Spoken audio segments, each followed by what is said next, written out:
The following may contain offensive language, adult humor, and or content that some viewers may find offensive.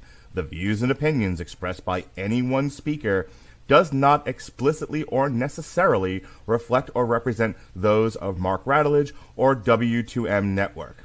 Please listen with caution, or don't listen at all. TV party tonight! What? TV party tonight! Oh! We got nothing better to do than watch TV and have a couple of brews. Don't want to talk about anything else. We don't want to know. We're dedicated to our favorite shows! Oh, my circuit! Everybody loves Hypnotoad. Scary dog! Blurson at Blursville. Futurama! Hello, hello, hello. Good evening and welcome to TV Party Tonight. I'm your host, Alexis Hejna. Joining me, glad he was able to pull himself away from seeing Back to the Future at the mall, Mr. Jesse Starcher. My goodness, Alexis, it's good to be back. Yes, Back to the Future at the mall. I feel like you're alluding to something. I wonder what. Just possibly, because it's time to continue our Stranger Things retrospective, and we are looking at season 3. A wonderful time, Back to the Future, going to the mall, having fun, waiting for the Russians to kill us all. Yes, indeed. Arcade games and all sorts of fun 80s nostalgia just wave right over you here. My goodness. The mall was something else back in the day. And unfortunately, nowadays, the mall has had quite the decline. I'm really curious how Starcourt fared after all the events that occurred in it in this season. Apparently, Starcourt was filmed at a dead mall down in Georgia that had been built in 1984. Oh, no kidding. They were specifically looking for malls that were either dead or dying, so they wouldn't have to put out too much. Yeah. And this thing is that they were able to, go in, put in the fake shops and everything. They talked about all the ones they had to put in different names because they couldn't actually. I mean, they got the right to like Orange Julia's, but Glamour Shots. Oh no, they couldn't get the rights to that, so they had to come up with a fake name for that store. Yeah. Probably put the banner on there. That might actually help. Yeah, I can tell you that, boy, I for some reason here lately, I have been drawn to the YouTube videos of the dead malls.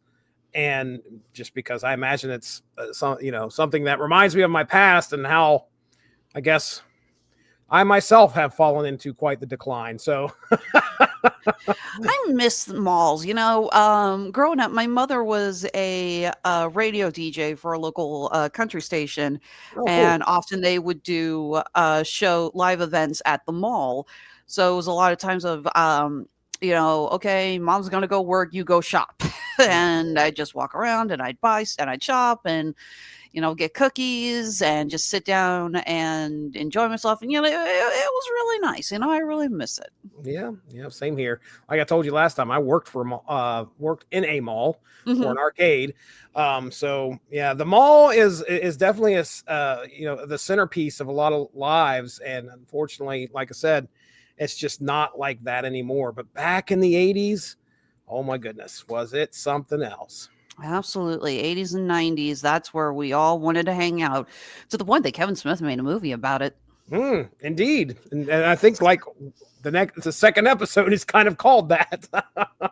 Pretty much. For a multitude of reasons, not just because of that, but because in addition to mall rats, we have rats that go to the mall and they explode. Actual rats. Yeah. All right. Stranger Things season 3 premiered on July 4th, 2019. Very good timing on the marketing there, Netflix.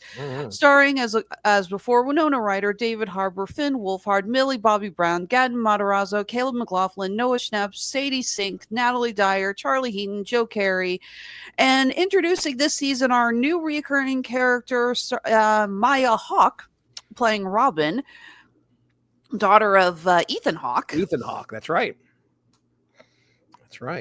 Yeah, nice to see her in here, which is and she is I think she's a fun addition to the cast for sure. Definitely. This was a big launching pad for her. She's really coming to her own. She's been doing a lot of work, a lot of roles now. She is so much fun as Robin. And I really think she is definitely, and I would say the top three best news characters that we get after the first season for Stranger Things. Because I'm sorry, we will get to the number one next season, and there is no replacing him. But we'll get to that when we cover season 4 next month. Plug. Yeah. But yes, so things have starting with season 3, things seem to have wrapped up. It's summer 1985. The gate has been closed. Life seems to be returning to normal, and we get to see the never-ending eternal war, not America versus Russia, parents versus hormonal teenagers. Oh my goodness. Keep the door open 3 inches. 3 inches. Do you have a rule? Okay, your kid, you obviously you had to go through hormonal teenagers with your kid. Did Yeah, you? I mean, like, so sort of, kind of. I mean, with Kira, really, it wasn't much of an issue. He seemed to keep her. She was definitely on the straight and narrow, and now that she's in college, she's 20 years old, and let's just say she's making up for some time that she wasn't being able to be wild here at the house. My other son, he is 15, and so yeah, I mean, there are some concerns. We don't exactly have a steadfast rule because we kind of trust our kids enough to know that, you know, usually there's no shenanigans going on. And I haven't, but I will say that Caleb absolutely, if we were to kind of get on him about, hey, keep your door open, boy, would we hear about it. He would definitely fire back.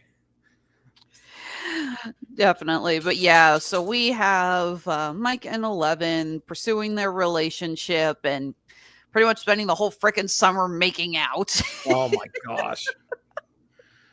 Now, there's a moment that happens there where Hopper has to deal with Mike whispering in her ear, like right in front of him. Holy crap, would that have drove me to picking the kid up and throw him out of the house. That's pretty much what I felt like I was going to do. Well, practically does do that to Mike. Right. I mean, and they pretty much gets him out of the house, and then proceeds to like make up a lie in order to get him out of there. But yeah, Hopper is beside himself. He's trying to figure out how to handle things. I mean, we understand that he's lost his actual daughter, so I don't know how old she was. It didn't seem like she was old enough to get to this period in her life. And yeah, I think this is his first time being a parent to a teenager. This is a brand new experience for him. So he is trying as much as he can to at least muddle through it. And luckily he has kind of Joyce to lean on there a little bit. So we got that. We have Dustin returning from summer camp where he apparently met a girl, and now he's got a girlfriend. Susie. And their long distance relationship. So of course everyone believes him. I actually had a long distance boyfriend my junior and senior year of high school. So when they joke about how it's like, yeah, he's sounds totally made up, I sympathize because I had to deal with that crap. Oh man. Oh, that sucks. Well, and then to top it off, when Andre and I started dating, he didn't have any social media presence. He just never gone on Facebook or anything. And so when I tell my parents who I'm dating, they're like, well, what's his Facebook? Because of course they want to look. I'm like, oh, he's not on Facebook. And they're just staring at me like he's not on Facebook. I pretty much had to like goad him to get on social media. I'm like, no one believes that I'm dating this awesome guy. Will you freaking announce to the world you exist? Please give them some evidence you are real. Yeah. The good thing is you had a phone, and you could, in your long distance relationship, I assume you were able to stay in touch. Now I'm going to ask this. This is going to sound stupid because I know you're younger than I am, but was it a situation where you guys had like the internet and email, or was it? Yeah, we did, but it was mostly like limited on instant messaging. It wasn't the constant communication you can get nowadays. Right. So we were mostly limited to phone calls. Was not a ham radio. No, I didn't have a ham radio. I had a cell phone, not a smartphone. I had like those big, The Nokias. the Nokia blocks. Yep. Yes. Oh yeah. Oh yeah. So, but we got that. We got Joyce, who is considering moving out of Hawkins because you know what? Between her son being abducted and watching her really awesome boyfriend get killed by a demigorgon and everything else, she's starting to think, maybe we've gone through enough trauma. We should try to get out of here. A change of scenery might be nice. Yeah. We got Nancy Wheeler and Jonathan Byers, who have graduated from high school and are now working as interns for the local newspaper. And by that, I mean Jonathan gets to work as a photographer, and Nancy is basically being treated as a secretary by just the scummiest of scummy bosses. Yeah, the misogynistic newsroom, and portrayed by, guy running the ringleader, which is Jake Busey. Yeah, how is Jake Busey just as creepy as his father? How the hell does that? I mean, it's like that kind of creepiness has to be pure genetics. Oh yeah. Just for him to just come across like that with the wide eyes and the teeth, those huge teeth. Yep. Oh my God. I remember like the creepiest role I've ever seen him in was The Frighteners. Like, I don't know if you remember The Frighteners. He was I got it on DVD. I love that movie. Great movie. But yeah, there's some, of course, Peter Jackson has some great camera shots in that thing just to make you feel really uncomfortable with Jake Busey looking at you right in the face. But yeah, him coming in here, he's a jerk in the newsroom, and then some fun stuff happens to him later on in the season. By fun, you mean disintegrating. Drinking all sorts of chemicals and turning into a blob monster. Pretty much. Duffer Brothers definitely decided to channel little John Carpenter with this season. Because, yes, things are not all crystal clear okay in Hawkins. Even though the gate has been closed, it turns out that the Russians have decided, you know what? We really want that gate back open for... Well, okay. I don't remember if it's established in season 4 because I haven't rewatched that yet. Right. Do we know why the Russians want the gate open? By this time, I don't think that they give you anything in season 3 that lets you know. But I have a theory, and I can't remember if this is in season 4 or not because it's been a while since I've seen that. But what happens at the end of this makes you think that there is possibility that there is some, I don't want to say teleportation, but more like kind of like a wormhole situation, maybe. I don't know, because it seemed awful convenient that the way that this thing ends and how we start off the next season, that one of our characters is in Russia. So that the only thing I could think of is like maybe somehow using that device, the key as they call it here, to open up the Upside Down. Maybe it is a kind of like a wormhole, or the other thing that kind of pops in my head is the Nether in Minecraft, because when you're in the Nether in Minecraft, you can travel like really far, and when you get back up top, anyway, that's my theory. I really don't know if that's the case, and I'm sure that if anyone watches this and has a thought or has already looked into it. Definitely, because again, I'm trying to remember if it's established in season 4, or I guess part of me was also wondering maybe it's because they're hoping to gain more control over the monsters. That's a possibility. possibility. End of this, we see they have a demigorgon that they're feeding prisoners to. So wonder, it's like, I mean, I know this has come up on shows before, but it's like whenever a country gets access to a new power, what's the first thing they want to do with it? Weaponize it. Yeah, and teleportation may not even be that may not even be a factor. It may just be a situation where if I can open up a hole here, go into another world, walk and then travel unknown to the rest of the world all the way over to the other hole, and then just all of a sudden you've got an invading force coming out from underneath the Starcourt Mall. The Russians have arrived and are able to somehow, I mean, they had tunnels. They'd been working on that. How long do you think it had to have taken in order to actually create that facility that's under the mall? It had to have taken forever. So No kidding. Especially, okay, so yes, we find out that the Starcourt Mall, this big new epicenter mall, which is actually getting protested by several people in Hawkins because unfortunately, classic case of capitalism. When the big guys come in, the little ones go out, and a lot of mom and pop shops are getting shut down, right. which the mayor does not care about. How the hell is Carrie Elway so good at playing a sleazeball? Yeah, he can pull it off. He Yeah. definitely can pull it off. It's like, okay, I look at him like, you were Wesley. You are one of the most dashing, seductive heroes of all time. You are the man that every nerd girl that I hangs out with wants to be with. Okay, I have dated guys who have quoted Wesley to me. I'm like, oh, and there go the legs. I melted.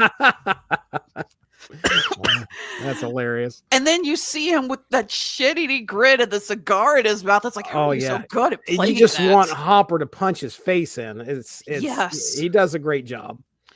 Absolutely. It's something I just noticed is like, wow, Carol is he either plays like clownish goofballs in kids movies nowadays. Like he was one of the I'm not gonna say villain, but he was an antagonist in the Knuckles miniseries. Oh, was he really? On Paramount Plus that Zach and I reviewed. Again, plug. And he's just this over the top British stereotype. He freaking is a professional bowler with a teacup and a saucer in his bowling ball. Oh, that's great stuff. Like, yeah, he either does that or he is slime. Mm-hmm. It's like those are the only two roles he plays anymore. Oh yeah.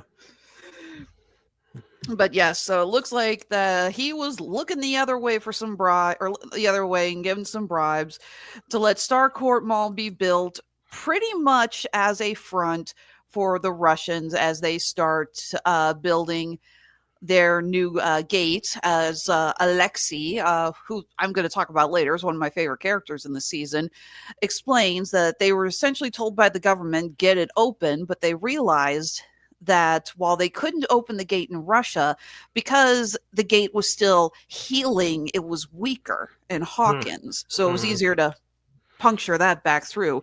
But now that the gate is open just a teeny tiny little bit, the Mind Flayer, who got shoved back at the end of the second season, has said, okay, you know what? I'm pissed. Yep. And he has formulated a new plan. By seeping out just a little bit, he was able to take control of rats, which he then causes to explode, like I said earlier. And then he's able to essentially build a new body in Hawkins. And to further his cause, he takes control of our favorite 80s bad boy, Billy, played again by Decker Montgomery, who is an asshole, but he sure as hell doesn't deserve what he has to go through this season. Yeah. The good thing is we get a lot of backstory, or well, I'll say a lot. We get a little bit of backstory to kind of show, why he is the way that he is. And yeah, you know that Billy is a jackass. But you're kind of hoping that, he will join the crew at some point to kind of fight some of these things off. But nope, right in episode 1, we find out that that's not the case. Instead, he's going to, unfortunately, be a puppet for one. And he's going to be like also, the ringleader of the Flayed, I think is what they're called. Pretty much. The Mind Flayer takes control. Billy and has him start recruiting other people from Hawkins who are then flayed. Yeah. And essentially, we got an Invasion of the Body Snatchers story arc going through Hawkins this season. Yeah, definitely. I mean, we kind of see that flirtatious little bit of side of Billy there as the lifeguard, as he's, and then it's just kind of all torn apart from there. He becomes a puppet, and unfortunately, you don't think that what little humanity that this guy had is gone. It seems like. I do love this scene. The mom's all at the pool watching their kids swim, and then the Heather, the other lifeguard, gets down, and you hear the music from It's from Fast Times at Ridgemont High. The fantasy music from Phoebe Cates plays nice. as Billy comes out. And if you remember our conversation from the last season, we talked about those abs, those glorious abs. Oh yeah. And you have all of the horny, moms. They're all sitting up straight, and touching up their adjusting their swimsuits. Gosh.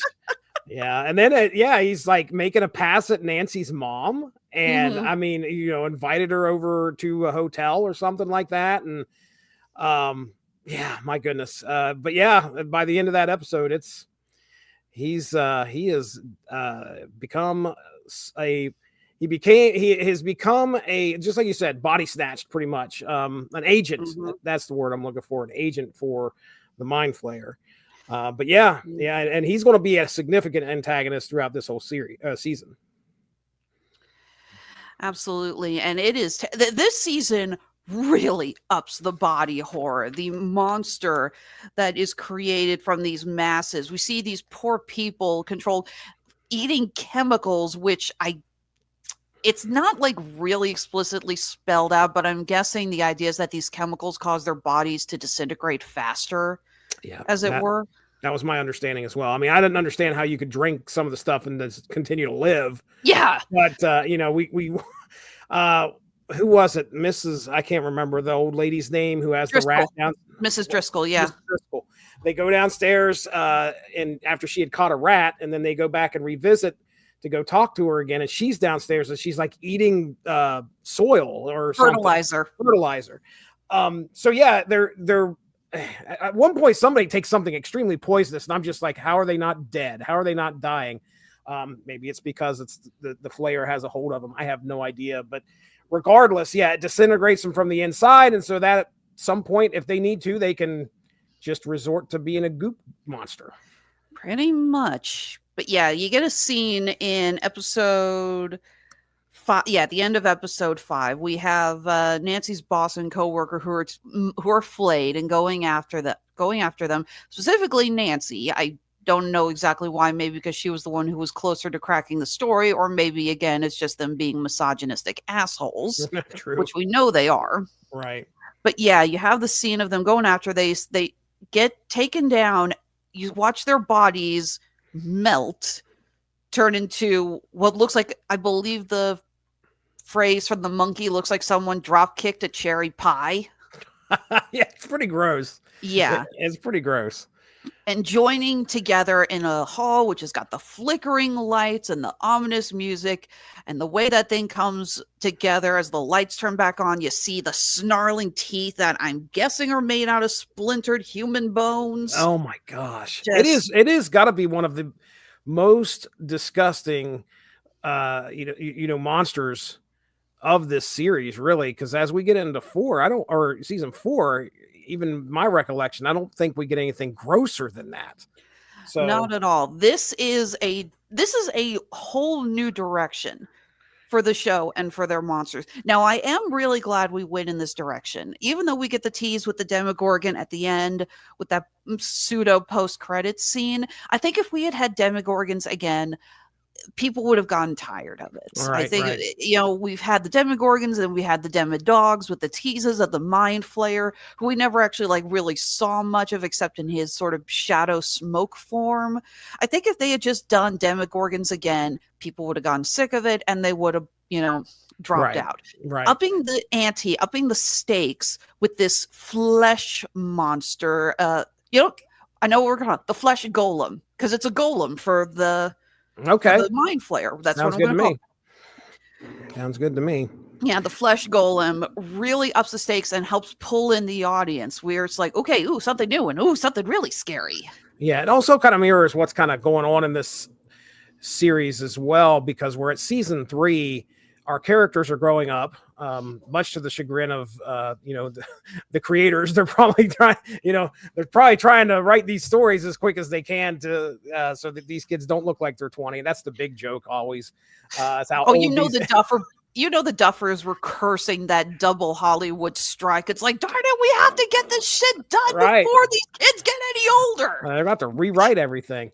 I know, right? But there's a lot of discussion and commentary throughout this whole season of growing up and, going and moving on to something more adult.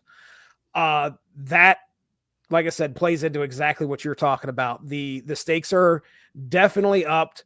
The horror has definitely become just a tiny bit more mature. So, it definitely falls in line with what you're saying. Yeah, and as that we see, the group is changing. Again, we have Lucas and Mike who have their girlfriends because Lucas is still dating Max. Dustin's now got his new girlfriend, and Will is being left behind in the dust. Will is. Sad. We can tell pretty much that at this point he's a late bloomer. Yeah. He's not as interested in girls. He's not interested in girls yet. Not yet. Well, I should put a giant asterisk on yet for those who have seen season 4. Right. Side note: the actor who plays Will is gay. Is gay. Yeah, is gay. Came out after the end of the 4th season. Mm-hmm. Yeah, good for him. But it's something that I actually related to. I wasn't a late bloomer per se, but I was a year younger than everyone else in my class. I got pushed ahead when I was younger. Didn't skip a grade, but I got enrolled early. Early? Okay. Yeah. Apparently, I just showed early cognitive development at an age, and the school said, yeah, it's like she doesn't have to wait a year. We can enroll her. And you're on up. Pretty much. But and that was great until 7th grade. When all the girls started going through puberty and everything, and I didn't. Oh man! So the scenes of Will freaking out, destroying Fort Byers as he has to realize that his group is changing. The boys just aren't interested in the same things he is anymore. I felt that because I had to watch my friends change, and all of a sudden it's like they were adults and I was still a little kid, and I just couldn't get interested in the same things they did at that time. Yeah. And it's hard. It's so painful. Yeah, it's a visual representation of like the innocence of children as they move on to adulthood. And then just like you said, having to deal with that, watching your friends get interested in something that you all had fun together last year doing, and now they have no interest in it because something else has taken the top priority. And it hurts. I mean, I remember when you're talking about when he goes out to Fort Byers and starts destroying everything.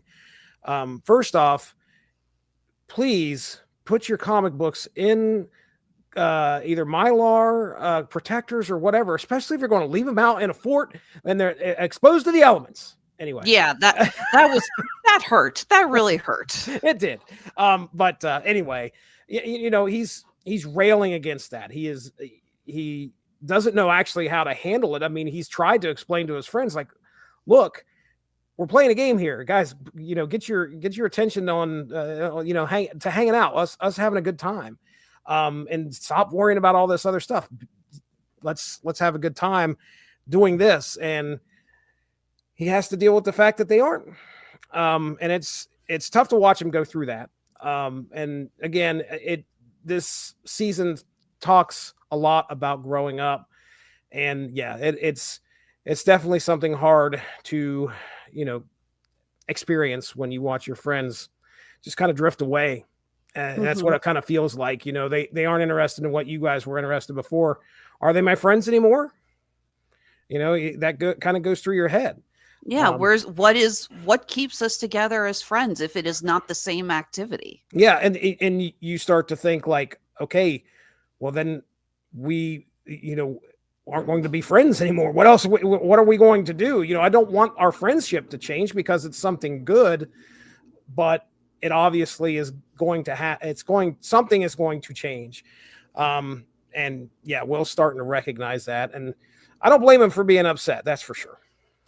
But on the opposite side, we also have really great scenes of Elle and Max bonding. Oh yeah. Elle her life is pretty much revolved around Mike and what she's done. And she goes to talk to Max because who else is she going to talk to about boy trouble? And we actually get it's cliche as hell, but it's a great scene of Max taking Elle to the mall and just like, okay, look, you have always modeled your life on what the lab wanted, on what on what Hopper wants, or on what Mike wants. Who are you as a person?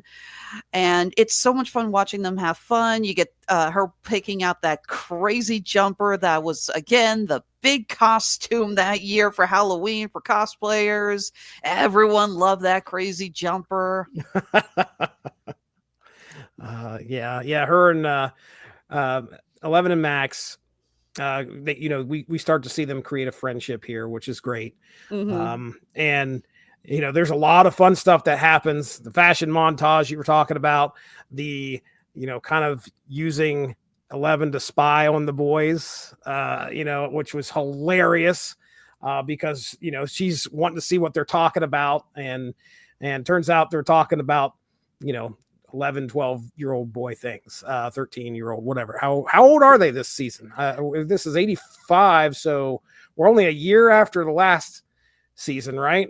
Yeah, so I'm guessing they're 13 or 14. It's supposed to be 13 or 14. But anyway, they're doing gross boy stuff, talking gross boy stuff, and making gross boy noises and gross boy smells. Yeah.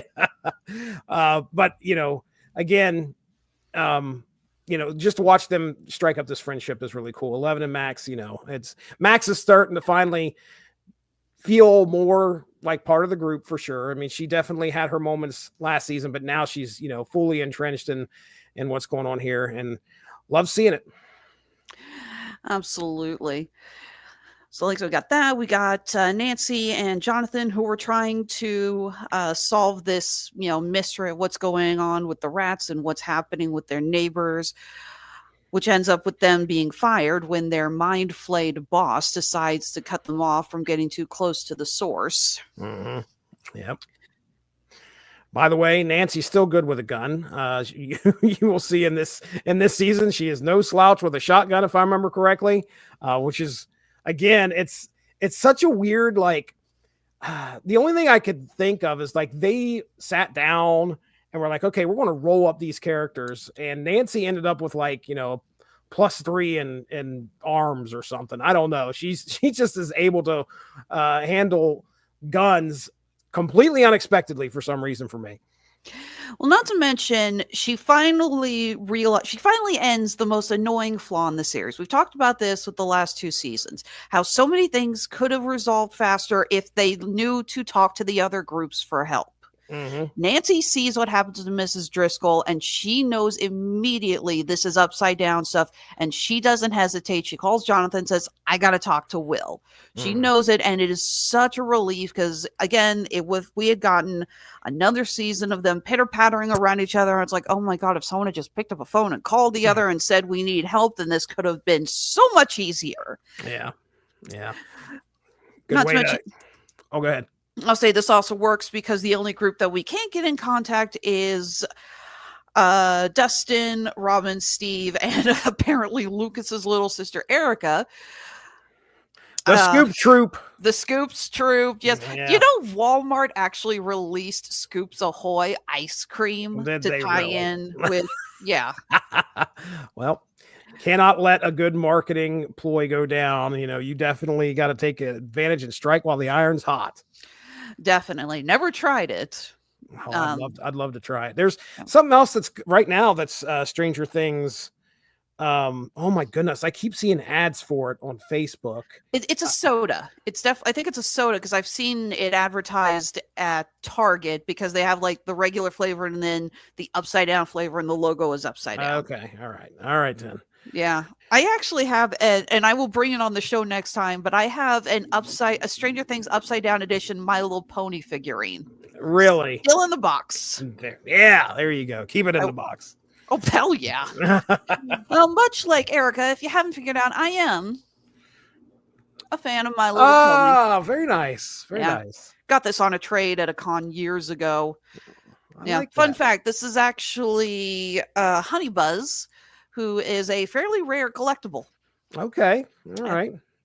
Kira had 3 costumes this year that she wore for Halloween in Athens, and one of which Oh my goodness. It was a My Little Pony, and now for the life of me, I don't think it was Applejack. It was, I cannot remember Rainbow who. Dash, Rarity, Pinkie Pie, Twilight Sparkle, Fluttershy, Celestia, Luna. I could go for days, You buddy. could. I'll find the chat. You keep talking because I asked her, I said, what are you going as this season? So I know one of them, she dressed up as Dr. Eggman. That was one costume. Nice. And then I cannot remember the second one because she's or the third, but I'll figure it out. You continue while I quickly go into this chat, and then I will interrupt you as soon as I find it. All right. The show also really ups a lot of the action sequences. In episode 4, again, this crew, they have figured out pretty much that Billy is possessed by the Mind Flayer. They've gotten their hints that something is definitely wrong after Elle decides to use her powers. Just apparently Max and Elle say, hey, you know what would be fun? Let's use your powers to just spy on random people. And she tries to find Billy, only to see that Billy has kidnapped Heather. Yeah, oh man, that reveal is something else because she then has to like explain that to Max, which is, scary. And you have the scene of them going into Heather's house, just walking through the door, and there's Billy, supposedly normal, talking with Heather's parents over the dinner. You could tell something was wrong of how, just because how he was acting, like he was just so, friendly. Regal. Yeah, well, friendly. I was going to say regal as well. Like he was kind of sitting there just, oh, how are you doing? Oh, it's so good to see you. This is my sister, Max. Oh, I'm so sorry. Yeah, it's like, Billy has never been that cordial to his sister ever. So we get a great scene of them deciding, it's like, okay, so we know from what we learned last season, we know that the Mind Flayer doesn't like heat because that's how we got it out of Will's body in the last season. So they lock him in the sauna and turn up the heat. Only apparently the Mind Flayer said, in the immortal words of Doomsday, can't get rid of me the same way twice. Mm-hmm. Yeah. What an intense scene that was too. Like him, you're wondering if he's going to like boil to, and fall over dead, but no, he just like throws the freaking door off the hinges. And then we get a serious battle between those two, which I think ends up 11 throwing him through a brick wall. Mm-hmm. I mean, it's crazy. It's a great scene too, because it's really tense. Absolutely. From what I heard, apparently they didn't tell the kids that Billy was going to break through the glass. Oh, really? Because they wanted a more genuine reaction out of them. Good move. That's a good move. Yeah, and it is intense watching Elle and Billy duke it out with him with his increased strength from the Mind Flayer, her with her psychic powers. Just, oh my God, it is horrendous. And Billy is terrifying because he's got the black veins coming up all over his body, the sign of the Mind Flayer possessing him. His blood is black from where he bleeds. It's just so unnatural. Yeah. But it also ends with one of the scariest endings, I think. And I would say this actually ties with the reveal of the flesh golem. We have the ending scene of Billy returning to, I think it's like a steel factory, steel works, something like that. And that's where he's saying, and you hear the song "We'll Meet Again" starting to play in the background. And as they zoom back, you see that more and more people are now waiting there as well. They've been flayed. And the song has more voices join in as more people are revealed. Oh, that's great. It's like that was a stroke of genius. It's a great touch. I remember the visuals. I wasn't paying attention to the audio. Man, that's awesome. Definitely. Again, this show, these directors know how to build some good scares. I agree. 100%. Yeah. By the way, before we move on, she was Dr. Eggman, Poppy from Trolls, and Pinkie Pie. Pinkie Pie, thank you. Not surprised. Kids love Pinkie Pie. She's a fun character. But yeah, so we've got all this, and again, we keep getting deterred from the story with Dustin and Steve because while using his ham radio, Dustin thinks he picks up a Russian communication, and this brilliant reveal. They spend like a crazy amount of time. I genuinely don't know how long they spend trying to translate the stupid thing, but they finally get it. Yeah. But it's a Manchurian Candidate style bunch of nonsense. So obviously they have no idea what the hell it means. But it's the music in the background that clues them in. It's Daisy Bell. Yep. And it makes Anyone sense. who knows 2001: A Space Odyssey, you should know that song, and you should know just how creepy it is that that's what's in the background of that audio transmission. It makes sense that they're able to pick it up because it's like right underneath them practically. Mm-hmm. And then putting the context clues together and figuring out where they're actually at, and the whole mission for them to try and infiltrate and find out what exactly they're doing. It's good stuff. I mean, I really enjoyed it. The Scoops troop is, trying to get the lowdown on these Russians and what exactly they're up to, which involves sneaking into what appears to be a normal back part of the mall. Then you realize it's an elevator that goes, I don't know, 2-3 miles down or something crazy, and to a large facility underneath the ground. It's good. Yeah, I think that's one of the great things about Robin as a character, that she's the one who figures this out. I would like to know if the Russian word for lynx literally translates to silver cat. Oh, really? I never looked it up. I haven't either, and I don't know anyone who speaks Russian, but I do know that there are some I know this because one of my foreign exchange students who stayed with me as a kid, she was from Spain, took her shopping, and she went to a jewelry store and asked for foot finger rings. Foot finger rings. And because it turns out in Spanish, the word for toe is literally finger of the foot. Oh, really? Yeah. So when they say it's like silver cat, lynx, I was wondering, it's like, I wonder if lynx literally is the Russian word silver cat. If the word lynx itself doesn't exist in Russian, they just call it the silver cat. Yeah. That's crazy. Oh, foot finger rings. I'll never forget that. I haven't either. Love you, Teresa, but I'm never going to forget that memory or the look on the jewelry clerk's face when you said that. I can just imagine. He's like, wait a second, foot fingers. And then he probably will always, he'll always remember it too. He's probably used it a few times since then. Yeah.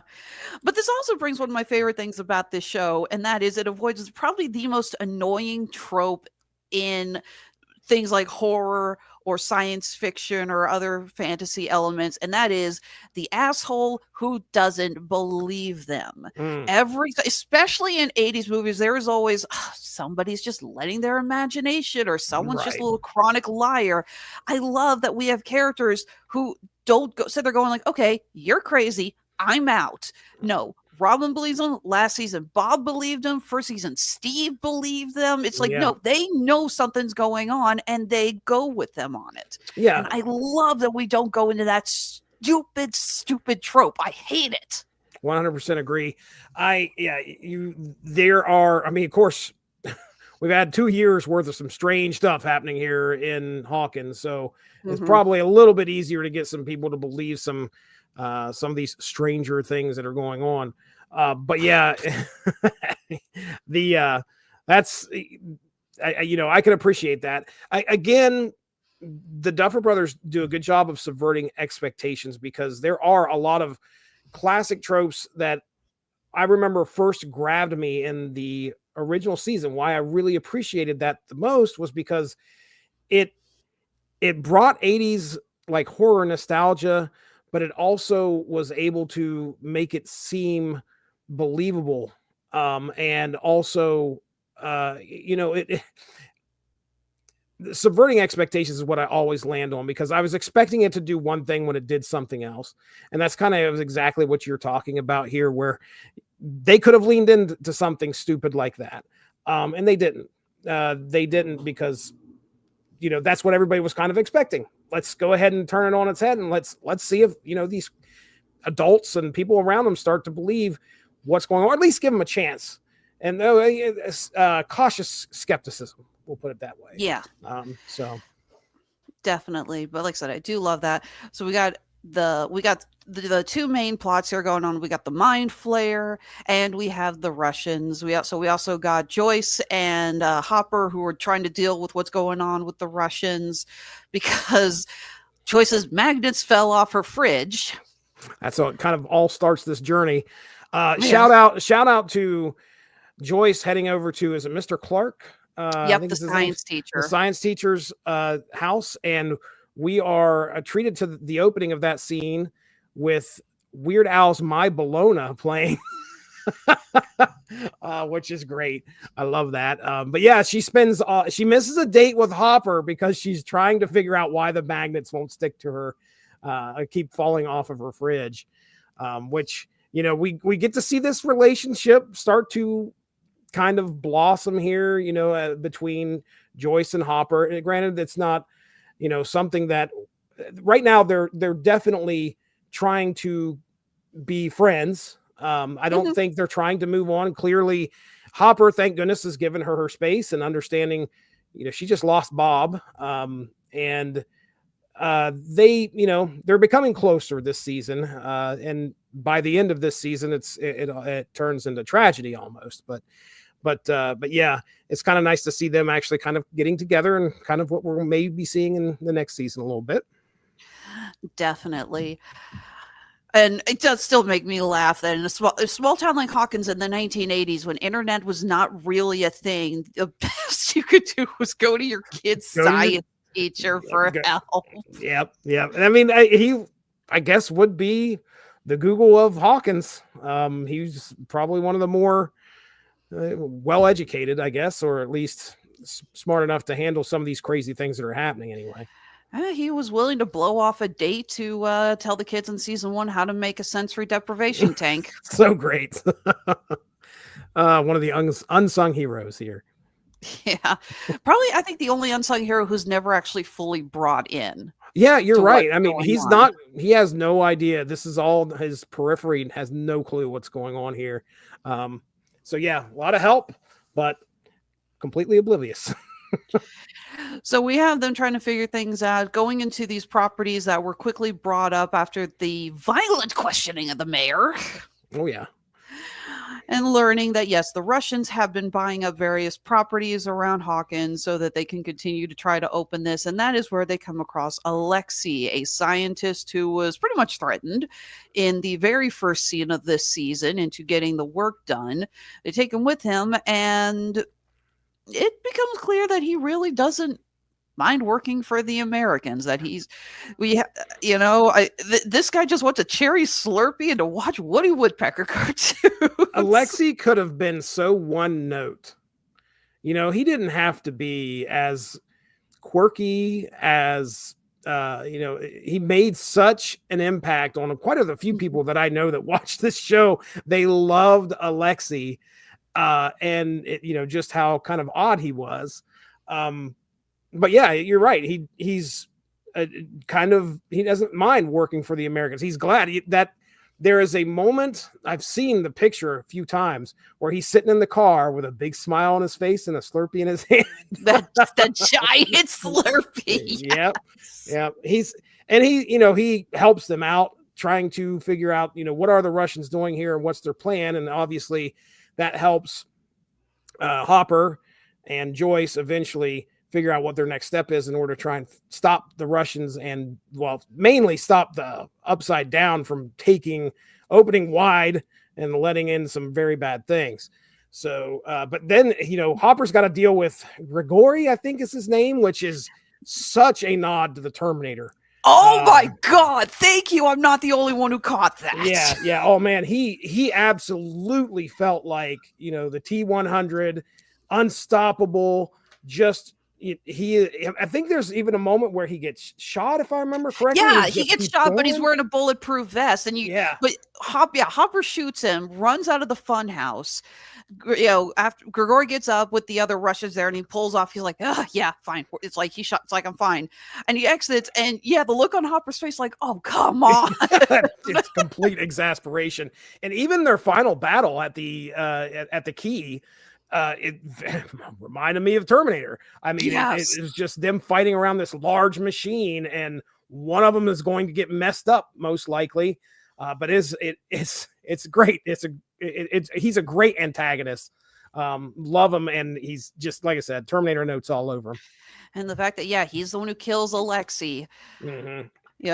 I still remember after this season aired, seeing on Twitter and Facebook just he only wanted a cherry Slurpee. Yeah, and it is, again, he was such a well-loved character. I don't know how many episodes he got. He probably like maybe 2 or 3 at the most.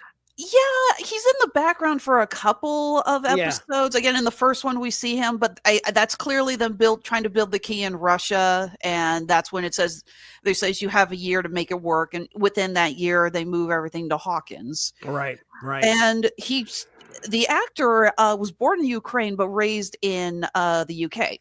Okay. So fluent in Russian, and he doesn't speak like I think speaks like 2 or 3 words in English the whole thing. Mm-hmm. You get a great scene where he thinks he's going to escape, and Hopper's like, no, we don't have to chase him down, because he points out he's not going to go back to the Russians. He knows that they're not going to trust him. And I love that scene of him sitting in the car listening to New John dance. Yes. I love that song when I was a kid. Yes, good stuff. But again, soundtrack for this season off the charts. Mm-hmm. It's they've got more money they can probably throw at some licenses to use these songs, which is great. But and you see him talking with Murray, who Joyce and Hopper have gone to, because he's apparently the only person. Murray has become the go-to person on this show, because he's the one that Jonathan and Nancy went to for help with leaking information in the lab. And I love that both times he's like, what are you talking about? You two clearly have sexual chemistry going on. He's the one who got Jonathan and Nancy to hook up, and that little tirade he does to Joyce and Hopper in the car, just like, will you two just pull over and have sex already? And then he turns to Alexi, and Alexi's like, what was all that about? And he goes, I told them they should have sex. And Alexi goes, they're not having sex? That was great. Yeah. That's good stuff. Yeah, Alexi about getting out, and you're talking about that scene where Hopper's trying to convince Murray and Joyce that, I threw him the keys, he's not going to want to go back. And then you hear the car start up. Just like, he's going to leave. And he gets in the car and he goes about 10 feet. And then he finally makes the decision. But you could tell Hopper was extremely worried his whole plan was going to go south for a second. But he knew. Yeah, and they go, and Murray takes Alexi to the carnival, and he plays games, and he wins that giant stuffed Woody Woodpecker, and he's got all the kids around him high-fiving him, and he doesn't understand what they're saying, but he's loving the energy, and oh my God, just that, and he goes to get the corn dog, and then Grigori shows up. Calls him a traitor, and one silenced shot right into the gut. He's dead. God, that is the real tragedy of this season, in my opinion. Poor Alexi. Hashtag poor Alexi. Yeah, I guarantee you there were some hashtags going around when that happened. When people saw that, I mean, people were upset. They didn't want to see him die. And again, another character taken away from us that we all love. Get used to that. Bob in the last season, Alexi this season, next season. We will no spoilers yet. No spoilers. Because I want to talk to you about that next season. Okay. Theories. Yes, we are going to talk theories. We are going to talk Dungeons and Dragons theories and how that may pull into the next season, because I'm excited. Okay, we're not going to go into it because this is a big discussion to have next month. I'm actually looking at my calendar.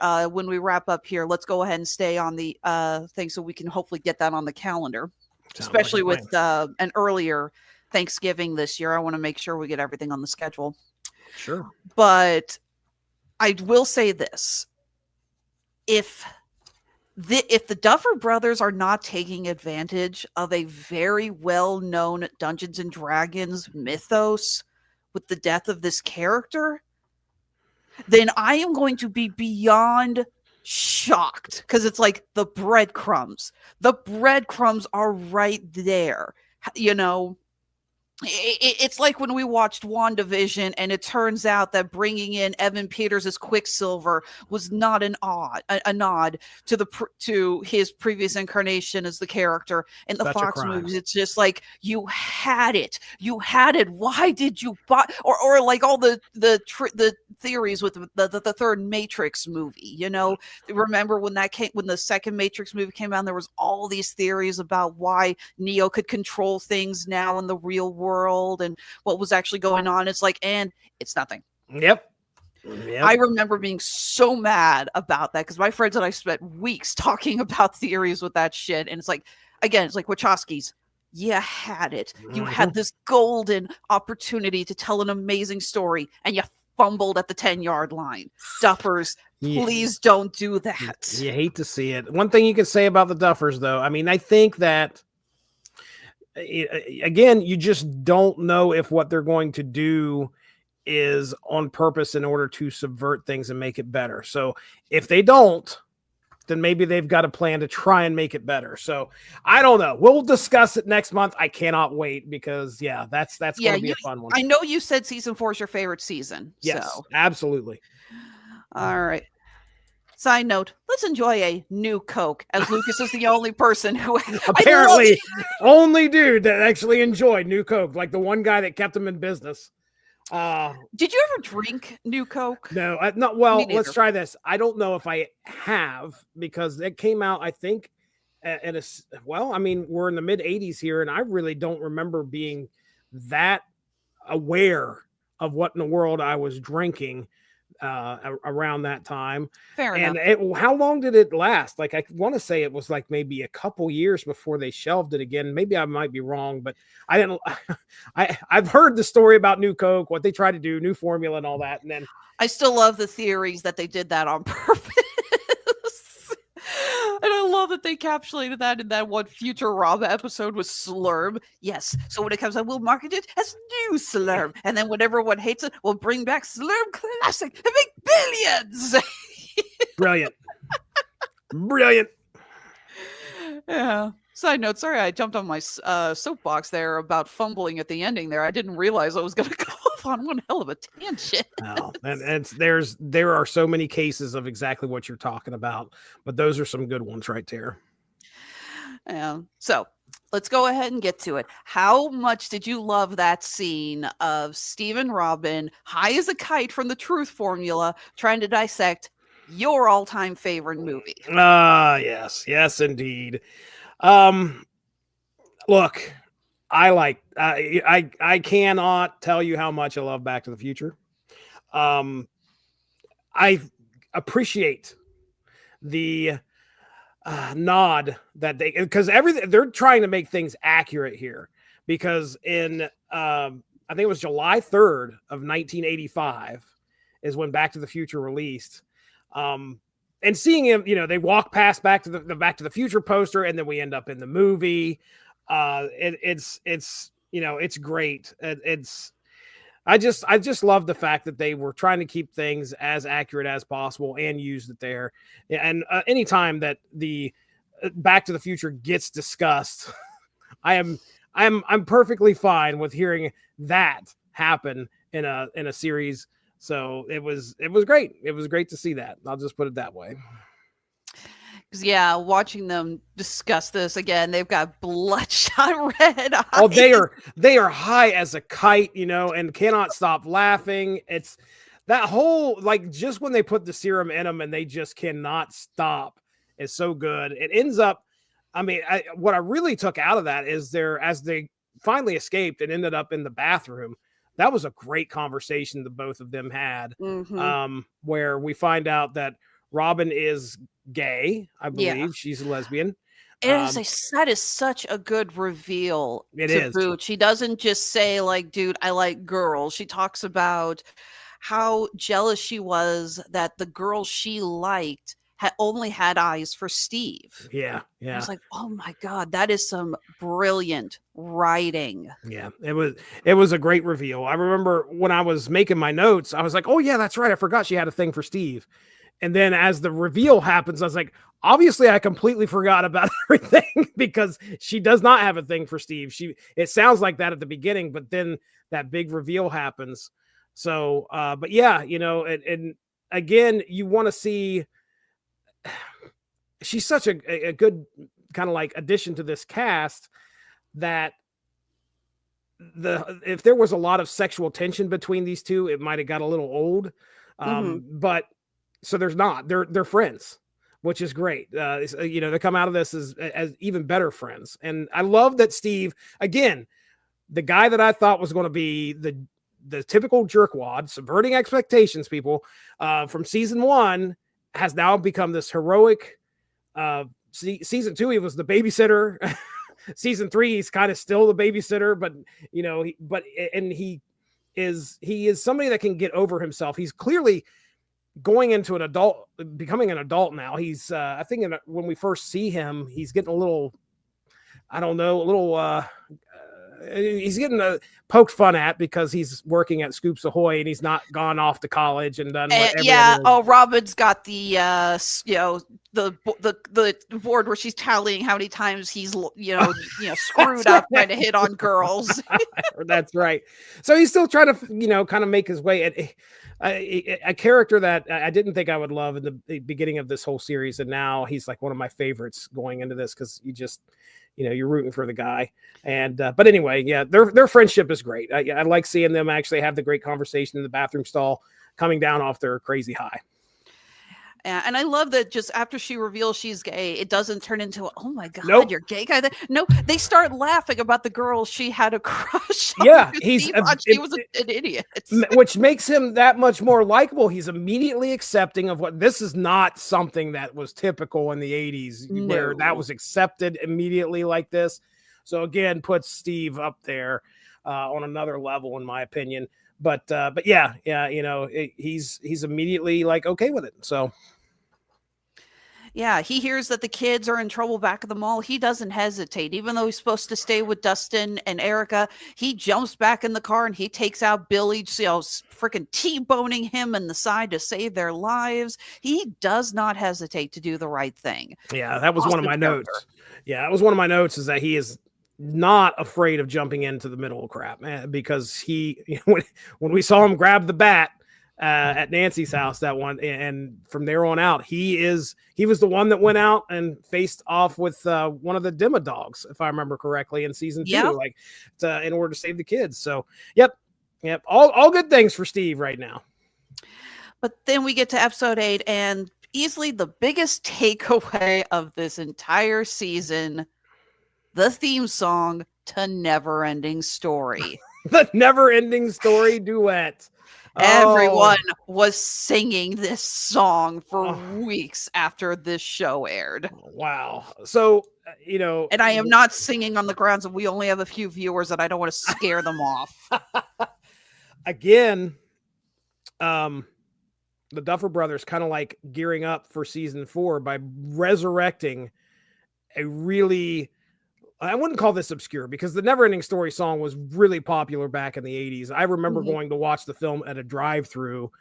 So it's not like it was obscure. Next season, we get an obscure, in my opinion, an obscure song that I never heard of become really popular. But, my kids have never heard the Never Ending Story song. And you haven't subjected them to the psychological torture that is our Texas death. I like to consider myself a good father. No, seriously, one of my best friends got it on DVD, and I mentioned how I'm 41 years old, and I still cannot watch that movie ever again. I can't do it. I showed that. Okay, again, Andre Romanian, never saw it. I showed that scene to him on YouTube, and even that, I was like, no, I can't do this. I can't freaking. Have you seen the planters that have the little things with the R-Tex that goes down into the dirt, and then Treyu's trying to pull them off on the side? She's gonna start crying, folks. Watch out. It's too depressing. It is. Yeah, I haven't watched it in a long time. I really would like to watch it. Colton would probably dig it. I think it was something that he would probably like. But yeah, again, they took a song and it became mega popular because Stranger Things is so popular. They wield some kind of like crazy magic sometimes with making these things so revisitable and listened to, and yeah, never ending story. You can't go wrong with that duet. That's for sure. Susie is real, by the way. I love her reveal. Okay, you know what's hilarious is the way they keep saying she's like Phoebe Cates, but hotter. Obviously much younger, but she looks a little like a very young Phoebe Just Cates. a little bit. Yeah, just a little bit. It. I can see it too. But yeah, I love that scene of them singing and the look on everyone else's face because they're on this channel, on the ham radio channel, and Hopper and Murray and the kids in the car just like, what are we listening? Like they have to go to her because Dustin has to go to her because he's trying to remember like some kind of like pi to a certain digit or something weird because that's the code. It's not pi. It's some kind of okay.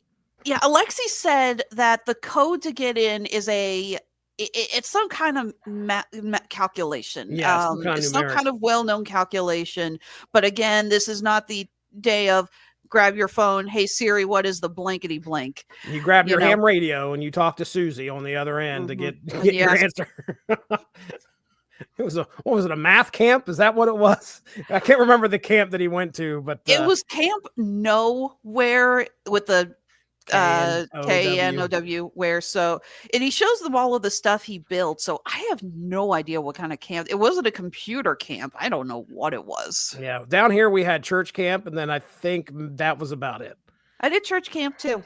Okay. All right then. I did it once. Keyword once. was not interested in going back and sleeping in a large like warehouse room with 9,000 bunk beds, no fan. I'll pass. Thank you very much. It was my best friend's church, her camp, and her family invited me to come along. So it was just a case to go hang out with my bestie at camp. That's cool. That's all right. Yeah. Oh, the endless mosquito bites. Jeez. Oh, man. But yeah, so we get our ending, which sadly, everyone thinks that Hopper is dead because after killing our Terminator knockoff, unfortunately, it caused sort of a magnetic feedback with the key. And now there's all these electric waves and lightning going, and he can't get to safety.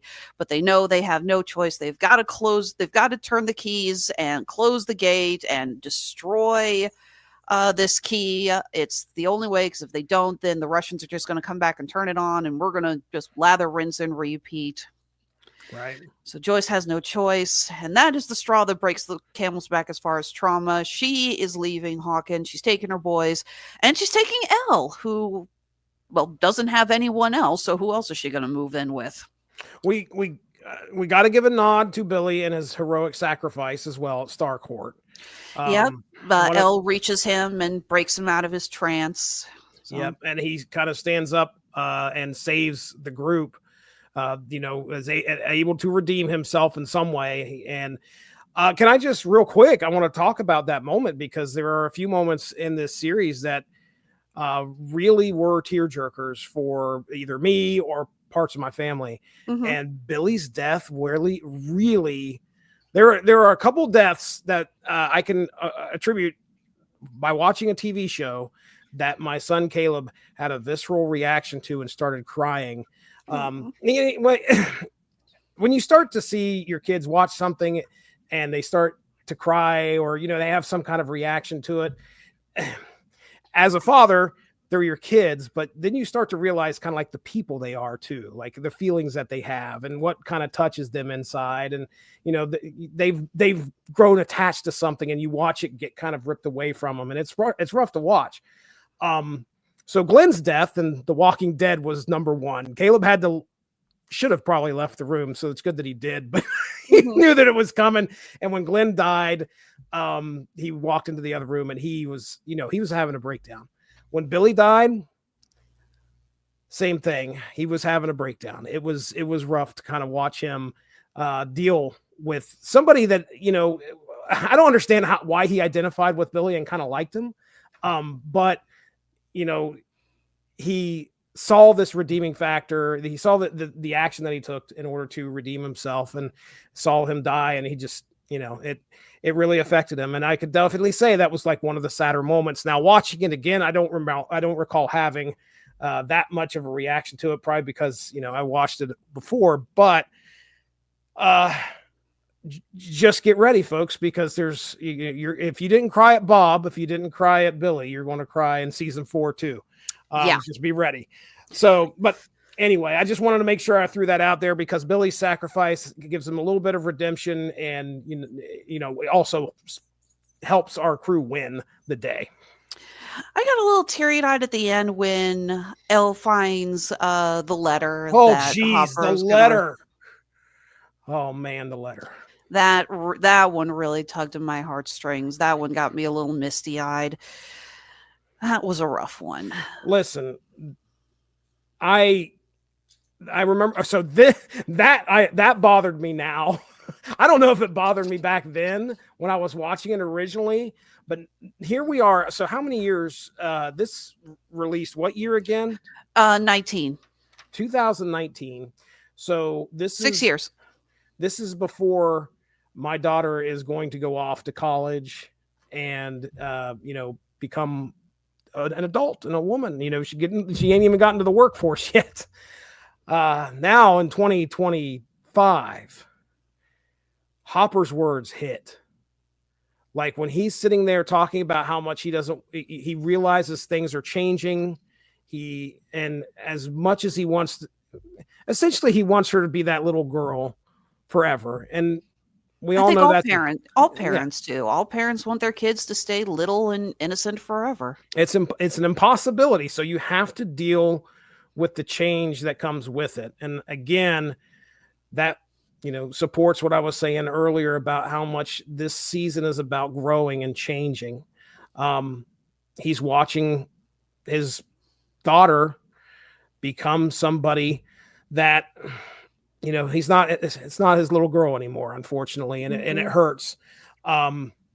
So, that whole beginning arc where he's trying to deal with the fact, what she's doing with Mike, and all that build up to like the kind of peaceful words that he was going to come up, sit down with her and say a bunch of stuff he really didn't believe in. And then he finally writes this letter that just comes straight from the heart. And when that right there hit hard for me too. So it's a tough one to hear him talk about that after, he's pretty much assumed dead. It's really rough. So yeah, we got the Byers family and Elle who are departing for a new home. We got Robin and Steve, who obviously aren't going to be working for Scoops Ahoy anymore now that the mall's been closed down. They're saying the CIA, the good guys showed up dramatically, of course, after everything is right at the end, as they always do. We are never going to get away from that trope. Right. So they're blaming everything on a fire. They're saying Hopper died in the fire. Mayor Klein has been arrested for clearly taking bribes. I obviously didn't catch this the first time I saw it, but we find all of this out in a little news coverage kind of thing. Like, it's like, do you know where your children are at? Film at 11 kind of a thing, where they actually suggest, could this be a rise in Satanism and stuff like that? And it's like, ooh, nice little tease Satanic for the next panic season. Yeah. Satanic panic was a thing, and that's going to be a big thing in season 4. And we have Rob and Steve going to work for the local video store, which top 3 movies, go. Top 3 movies easily. Back to the Future, Back to the Future 2, Back to the Future 3. I'm just kidding. Back to the Future. No one's top 3 movies include Back to the Future 3. Everybody hates that one. I was trying to explain to the wife. I was like, I don't understand why you guys hate this third movie. I don't understand the hate for it either, but I do know that it is never going to be in anyone's top 3 movies. Yeah. It's Back to the Future 1. 2 is a close. I can intertwine them sometimes. Anyway, Back to the Future 1, Terminator 2. Boy, oh boy, that third one's tough. I'll go with Groundhog Day. Ooh, good Are one. you sensing a theme? All right, so top 3 movies go. Who Framed Roger Rabbit, Casablanca, Fantasia. Oh man, black and white film, animated film, and a combination of both. Mhm. Combination of live action and animated. You got a Who Framed Roger well-rounded Rabbit has. 3. I was gonna say, well, it's a running joke because after that show aired, there was a meme of Keith pointing, going, "Top 3 movies, go!" And so it was like, okay, I need to know what my top 3 movies are. So it is, and I'm like, yeah, easy. Who Framed Roger Rabbit has always been my absolute favorite film for as long as I can remember. Casablanca is my favorite black and white film, and Fantasia is my favorite Disney film. And I know Who Framed Roger Rabbit is technically Disney, but it's Touchstone, so I don't count it totally as a Disney film. Just curious, do you do anything with Letterboxd? Mm-mm. Okay, all right. It's a movie app, and a lot of people have, like, I think one of their running things is like your top 4 or top 5. I think it's your top 4. It's a weird number, but anyway, if you ever get a chance, it's I do not frequent it as much as I should. But I got a few buddies that always like are posting some kind of weird review or something on Letterboxd.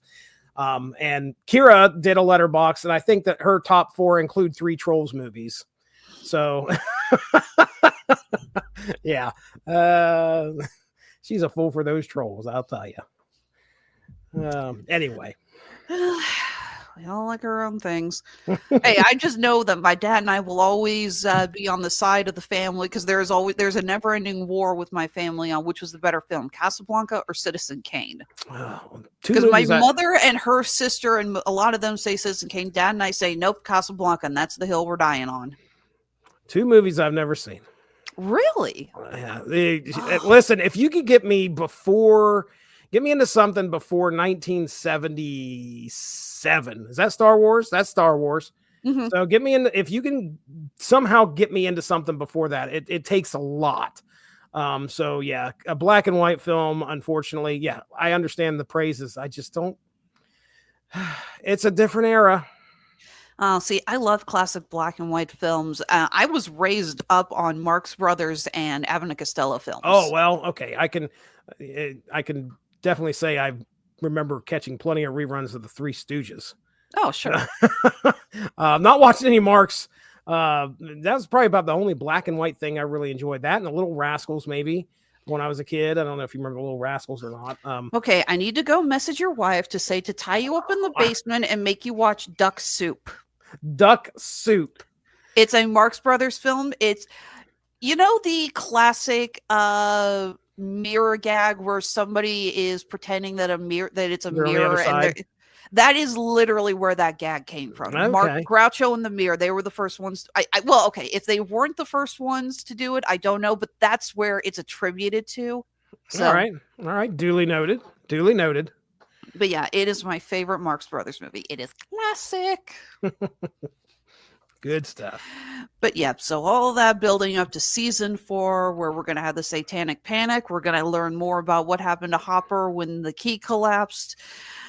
And we're going to learn a lot more about who's actually in control of the Upside Down and exactly what happened on the day that Elle opened up the gate. Yeah, one of the things you are not getting in these 3 seasons that we've covered so far are answers about what in the world the Upside Down is. I mean, we get glimpses into what's going on. I mean, the best thing I could probably assume is that it's an alternate dimension that we have some kind of access to, that mirrors ours in some way, but we don't have any answers. We don't know what's going on down there.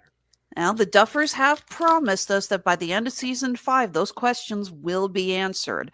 And remember, folks, we will be covering season 5 after it airs in January. So next month, November, we will be covering season 4. But obviously, that leaves us with a month off, which is why we're going to be looking at a comic book, Stranger Things meets the Teenage Mutant Ninja Turtles. Cannot wait. I can't wait. Absolutely. Going to have a lot of fun with that. And yes, in January. Actually, is it January or February when the show? Okay, because I know that the season premieres on New Year's Eve, but it's broken up into 2 dates like they did with season 4. So I got to double check because I haven't put that in the schedule yet. Okay, but yeah. I'll find out. All right. Sounds good. I'll find out. But yes, we are going to be taking a look at that, guys. So don't go anywhere. So we're going to be having a lot of fun with that. In the meantime, though, Jesse, you are not going anywhere on TV Party tonight for the next few weeks, my friend. Oh, goodness. Yeah. It's like, I hope you're not sick of me yet. I love talking comic books, and I love talking, crazy series of shows. So I think the next one we're going to be talking is just falls right into actually both of those. Gen V season 2. We're going to take a look at what happened with Godolphin University after it was established that they were basically using it to research superheroes and develop a virus to stopping them. We have our main characters locked away. We have 2 who decided to just wage war on humanity, who have sided with Vought. We know things are going absolutely crazy now from the end of The Boys season 4. I cannot wait. I really think we're building up for the ultimate superhero human showdown. And if we do not get that scene from The Boys comic book of the Supes landing on the front lawn of the White House somewhere in season 5 of The Boys, I'm going to be so mad. How long has it been since Gen V season 1? It's been a while. That was that got delayed for a couple of reasons. One, we did have the double strike. 2, sadly, the actor who played Ambrose passed away from a motorcycle accident. Right. So they had to do a little rewriting. They're not recasting him. They killed off the character, so had to do some work on that, sadly. I loved him in Chilling Adventures of Sabrina. I was really sad to hear that he passed. He was an awesome actor. Yeah. So we got that. And the week after that, Mark is going to be joining us as we look at Only Murders in the Building season 5. I think he'll be a little bit more invested than Peacemaker. And what was the other one we watched with him? We talked about, and he just seemed like he could care less. I cannot remember.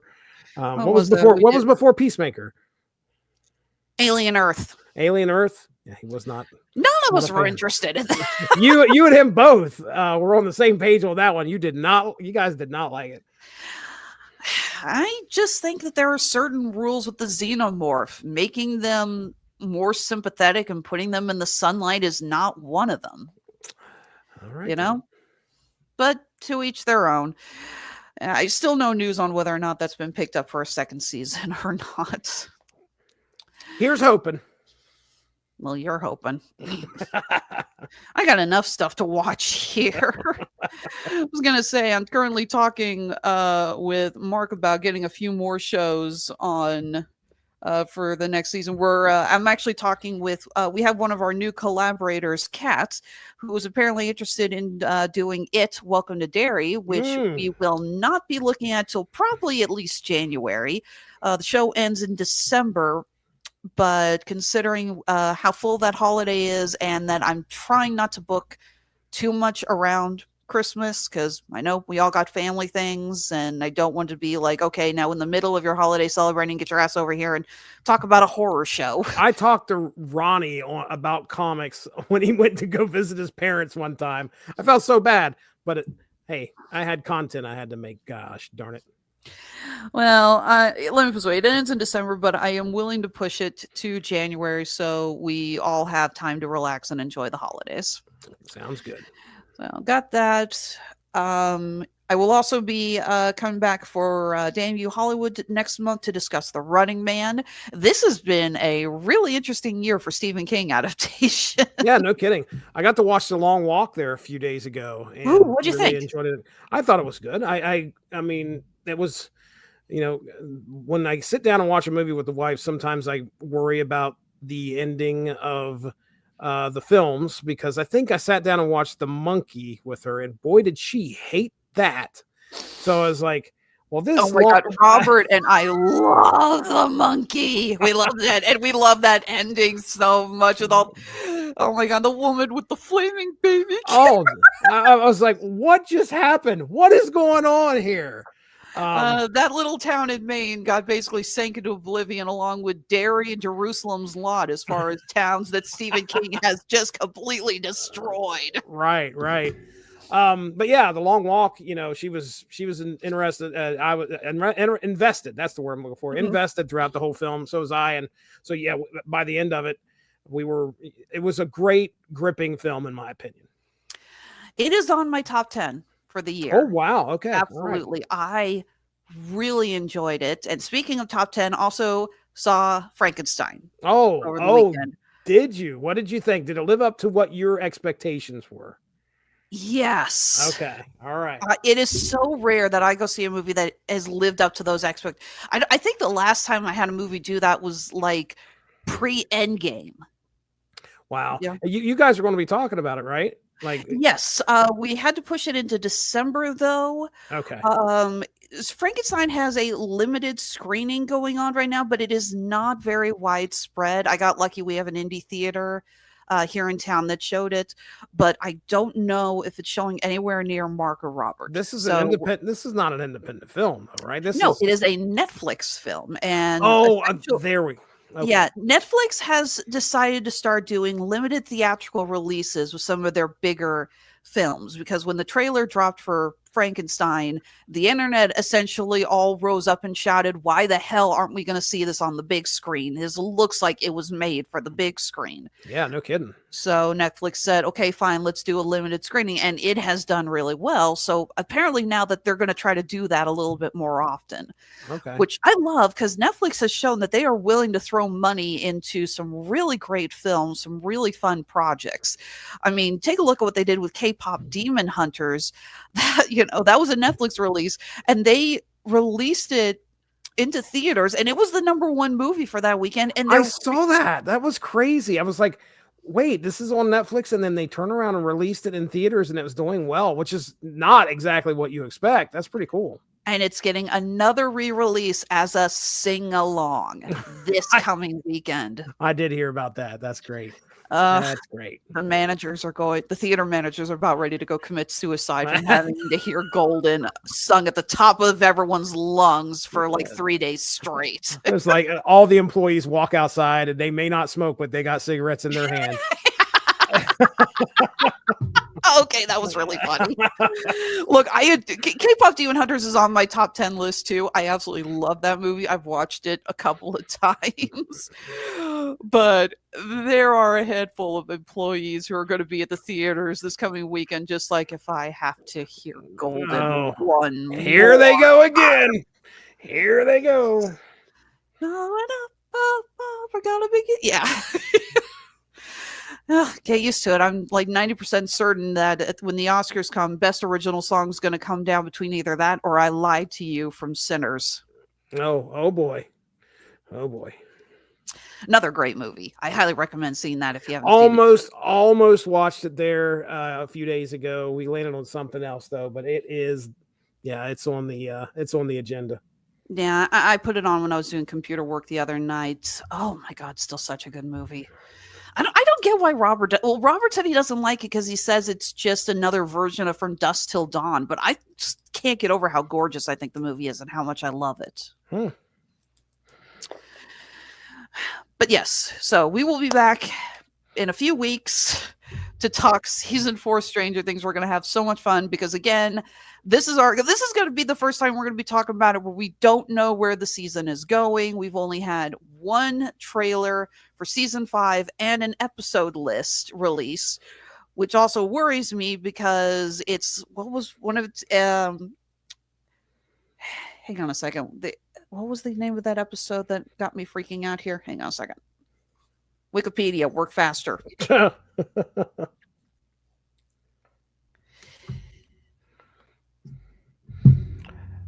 they took it off. They originally said something like the disappearance of Holly, Mike's sister, Holly Wheeler, but that's been taken off. So, well, be prepared because there's been all sorts of crazy like rumors and misinformation going out there.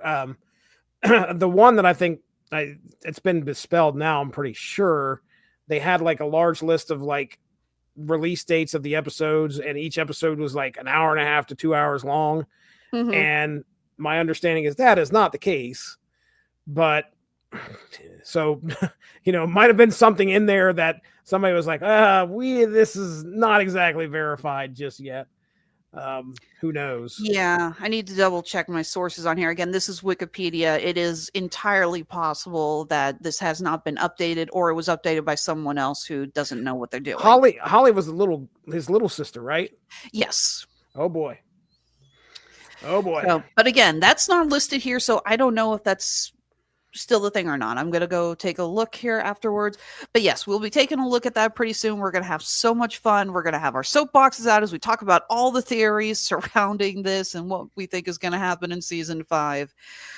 So until then, you've heard me prattle on with my plugs. Jesse, what do you got coming up? Oh, wow. Well, ladies and gentlemen, right now, if you tune in to any podcatcher and type in the Source Material Comics podcast, you should be able to pull up the feed that houses Source Material Comics podcast, Unspoken Issues, and Snap Material. Right now, the Source Material Comics podcast has a show that dropped Monday where me and Mark talked about the many deaths of Layla Starr, and we had some great conversations about that, and I highly recommend the book. I think the book is really good. It's one of the better kind of independent books that's out there that essentially the god of death gets out of a job because the guy that is going to invent immortality has been born. So she gets resignated and sent down to Earth. And from there, she decides that she's going to kill this dude. And the story's good from there on out because she comes to a realization of we'll just say read it or listen to us talk about it. It's really good. The Unspoken Issues podcast, we're building our way up to Halloween with a big 5-parter called Midnight Massacre. So it takes place during the Midnight Suns era of the 1990s. You got Ghost Rider, you got Johnny Blaze, you've got, oh my goodness, the Darkhold Redeemers are in there. Werewolf by Night shows up. Morbius is definitely in this thing. And Blade, who has decided to become somebody called Switchblade. Now, I don't know if he decided to call himself that or if other people were calling himself that. I have no idea actually where the name originated from. All I can tell you is that he's decided to end all the paranormal activity out there in the earth. So he's going around killing everything that he can find that has anything to do with the occult, with paranormal. So you can imagine who's on that list. Just about everybody that's I just rattled off. So when you start off killing Johnny Blaze and oh goodness, I cannot remember the other guy's name. Vampire Hannibal King. When you start off killing them in the first issue and then just moving your way up, it's pretty over the top.